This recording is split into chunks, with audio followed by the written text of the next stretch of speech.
সুপ্রিয় দর্শক, বর্তমান অন্তর্বর্তী সরকারের উপদেষ্টা লক্ষ কোটি তরুণীর ক্রাশ ইসলামের বাবা বাস্তবে কে জানেন? নাহিদ ইসলাম কোন বাবার আদর্শ সন্তান? দেখলে অবাক হবেন। বিস্তারিত জানতে হলে ভিডিওতে একটি লাইক দিয়ে শেষ পর্যন্ত দেখুন। দর্শক, কোটা সংস্কার আন্দোলনের প্ল্যাটফর্ম বৈষম্য বিরোধী ছাত্র আন্দোলনের অন্যতম সমন্বয়ক ছিলেন ঢাকা বিশ্ববিদ্যালয়ের শিক্ষার্থী মোহাম্মদ নাহিদ ইসলাম ফাহিম। মাত্র ২৬ বছর বয়সে জাতির কাণ্ডারি হয়ে স্বৈরাচারের কবল থেকে ১৬ কোটি জনগণকে মুক্ত করেছেন তিনি। মুক্তিদাতা হয়ে উঠেছেন বাংলাদেশের মানুষের কাছে। শেখ হাসিনা সরকারের পতনে গুরুত্বপূর্ণ ভূমিকা পালন করা কে এই নাহিদ ইসলাম? কিভাবে সাধারণ আন্দোলনকারী থেকে অন্তর্বর্তীকালীন সরকারের উপদেষ্টা হলেন, চলুন জেনে নেই। মিষ্টভাষী ও মিশুক প্রকৃতির যুবক নাহিদ বক্তব্য দানে বেশ পটীয়সী। কর্মসূচির নাম নির্ধারণে বেশ বৈচিত্র্য দেখিয়েছেন তিনি। আন্দোলনের সুশৃঙ্খলভাবে সমন্বয় করতে পেরে সবার প্রশংসা কুড়িয়েছেন নাহিদ। নাহিদ ইসলামের ডাকনাম ফাহিম। সরকারি বিজ্ঞান কলেজ থেকে উচ্চ মাধ্যমিক পাশ করেছেন তিনি, আর ঢাকা বিশ্ববিদ্যালয়ের সমাজবিজ্ঞান বিভাগ থেকে মাস্টার্স সম্পন্ন করেছেন। জন্ম ১৯৯৮ সালে ঢাকায়।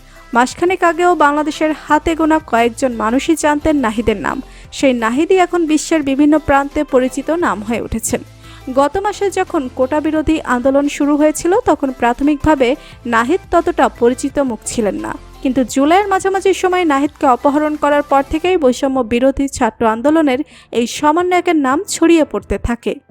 কোটা বিরোধী আন্দোলন ঘিরে তাকে দুবার আটক করা হয়। প্রথমবার ১৯ জুলাই সাদা পোশাকধারী বেশ কয়েকজন লোক তার এক বন্ধুর বাড়ি থেকে তাকে অপহরণ করে নিয়ে যায়। চোখে কাপড় বেঁধে হাতকড়া পরিয়ে তার উপর অকথ্য নির্যাতন চালানো হয়। দুদিন পর পূর্বাচলায় একটি ব্রিজের তলায় নিজেকে আবিষ্কার করেন নাহিদ। এরপর নিজেই কোনো রকমে একটি রিকশায় উঠে বাড়িতে ফেরেন।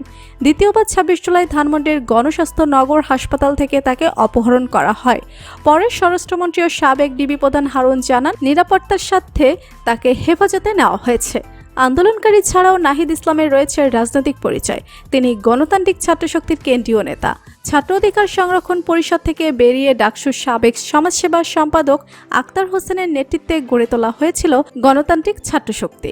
নাহিদ ইসলাম বর্তমানে বাংলাদেশের ডাক, টেলিযোগাযোগ ও তথ্য প্রযুক্তি মন্ত্রণালয়ের মন্ত্রী। নাহিদ ইসলামের বাবার নাম বদরুল ইসলাম। পেশায় তিনি একজন স্কুল টিচার। নাহিদের বাবা একজন সৎ মানুষ। তিনি ছোটবেলা থেকেই তার আদর্শ দিয়ে ছেলে নাহিদকে বড় করেছেন। সবসময় অন্যায়ের বিরুদ্ধে রুখে দাঁড়াতে শিখিয়েছেন ছেলে নাহিদ ইসলামকে। নাহিদ ইসলামকে নিয়ে তার বাবা বদরুল ইসলাম বলেন, সবাই আমার ছেলের জন্য দোয়া করবেন। আমার ছেলে যাতে এই দেশের জন্য, দেশের মানুষের জন্য আরও কিছু করতে পারে।